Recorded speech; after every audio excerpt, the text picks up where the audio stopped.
यहाँहरू सम्पूर्णलाई नमस्कार। आज म इमेजमा कक्षा 1-3 को मार्क्स एन्ट्री कसरी गर्ने भन्ने सन्दर्भमा जानकारीमूलक भिडियो सामग्री लिएर उपस्थित भएको छु, जसका लागि आफ्नो डेस्कटप वा ल्यापटप स्क्रिनमा गएर कुनै इन्टरनेट ब्राउजरलाई ओपन गर्नुहोस्। मैले यहाँ क्रोम ब्राउजरलाई ओपन गरेको छु र त्यसको युआरएलमा गएर emis.cesrd.gov.np टाइप गर्नुहोस् र इन्टर बटन थिच्नुहोस्। यसरी इन्टर बटन थिचिसकेपछि यस्तो इन्टरफेस खुलेर आउनेछ, जसमा लगइन भन्ने अप्सनमा क्लिक गर्नुहोस्। यसरी लगइनमा क्लिक गरिसके पश्चात विद्यालयको युजर नेम र पासवर्ड मागेको छ, त्यो टाइप गर्नुपर्छ र त्यसपछि यहाँ एउटा क्याप्चा दिएको छ, जसलाई जस्ताको त्यस्तै टाइप गर्नुपर्छ।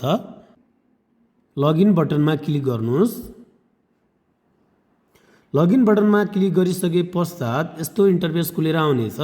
त्यसपछि बायाँतिर म्यानेज एक्जाम भन्ने अप्सन दिएको छ, जसमा क्लिक गर्नुहोस् र मार्क्स एन्ट्री 1 to 12 भनेर दिएको छ, यसमा क्लिक गर्नुहोस्। यसमा क्लिक गरिसके पश्चात इयर सिलेक्ट गर्न दिएको छ, जसमा क्लिक गरेर 2082 सिलेक्ट गर्नुहोस् र त्यस्तै क्लास आफूले चाहेको क्लास सिलेक्ट गर्न सकिन्छ। म कक्षा 3 को मार्क्स एन्ट्री गर्दैछु, त्यसैले मैले कक्षा 3 लाई छानेको छु र त्यसै गरी लोड बटनमा क्लिक गर्नुहोस्। यस्तो इन्टरफेस खुलेर आउनेछ र यसमा अलमा क्लिक गरेर सबै विषयको सँगै मार्क्स एन्ट्री पनि गर्न सकिन्छ र अलमा क्लिक नगरिकन जस्तै नेपालीको मात्रै पनि सुरुमा मार्क्स एन्ट्री गर्न सकिन्छ। सुरुमा नेपालीको मात्रै, त्यसपछि नेपालीको मार्क्स एन्ट्री गरिसकेपछि इङ्ग्लिसको मात्रै, त्यसपछि इङ्ग्लिसको मार्क्स एन्ट्री गरिसकेपछि यसरी म्याथमेटिक्सको मात्रै, यसरी पनि प्रत्येकको मार्क्स एन्ट्री गर्दै सेभ गर्दै पनि हामीले काम गर्न सक्छौँ र म अहिले नेपालीको मार्क्स एन्ट्री गर्न गइरहेको छु। कक्षा 3 को नेपालीको सिकाइ उपलब्धि सङ्ख्या 201 रहेको छ। 201 टाइप गर्नुहोस् र यसरी 201 टाइप गरिसकेपछि 201 × 4 भएर फुल मार्क्स यहाँ आफै देखाउने गर्दछ र एक ठाउँमा नम्बर अफ लर्निङ एचिभमेन्ट्स हानिसकेपछि सबैमा त्यो देखाउने गर्दछ।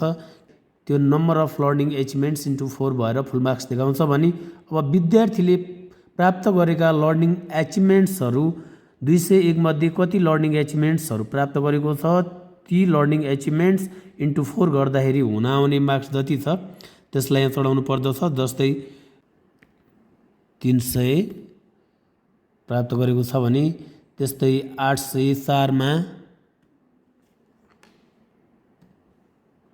500 मार्क्स प्राप्त गरेको छ। यसरी प्रत्येक विषयको मार्क्स एन्ट्री गर्दै सेभ बटनमा क्लिक गर्दै जानुपर्दछ। सबै विषयको मार्क्स एन्ट्री हुन्छ र त्यसै गरी प्रत्येक कक्षालाई यहाँ सिलेक्ट गर्दै कक्षा 2 त्यसै गरी कक्षा 1 लाई सिलेक्ट गरेर लोड बटन थिचेर अरू कक्षाहरूको पनि यसै गरी मार्क्स एन्ट्री गरेर इमेजमा विद्यार्थीले प्राप्त गरेको प्राप्ताङ्क चढाउन सक्दछु र यो भिडियो मार्फत हजुरहरूलाई पनि इमेजमा मार्क्स एन्ट्री गर्नका लागि केही राहत भयो होला भन्ने अपेक्षा गरेको छु र अब अर्को भिडियोको साथ फेर्ने अपेक्षा गर्दछु। हस्त नमस्कार।